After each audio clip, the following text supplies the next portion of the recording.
And then we have medications. I do think if you are struggling and you're still losing hair and you're like 6 months plus in and you're not getting some kind of resolution, you may want to think about a low dose finasteride liposomal topical. That may be a good thing to reduce DHT. Again, you'll see side effects of finasteride out there. The way you can mitigate that, data shows only about 2%.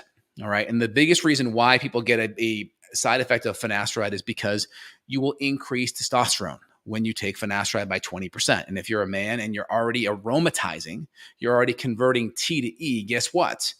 If you're already aromatizing and you start increasing your T, now you can increase your estrogen. And that's why you're going to get gynecomastia. That's why you're going to get low libido and brain fog, because your hormones are off. So before you do anything, get your full hormonal panel tested before you go. And that way, if you see an issue, you can come back and test it and see what the issue is.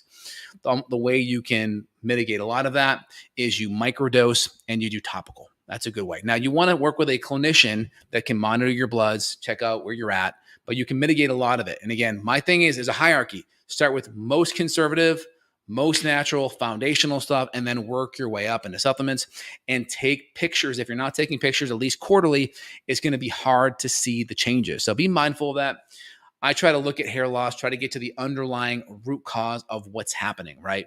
And so you have all these different palliative things downstream. You have like red light, you have finasteride or alpha AR medications. You even have different anti-androgens that are in phase 3, like pyrolutamide or RH.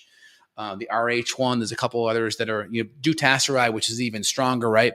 Finasteride blocks 70% of the type 2 enzyme for the AR, where dutasteride blocks like 90+% of type 1 and 2, right? And so again, I recommend if you're going to do that, work with a clinician and do it topical first.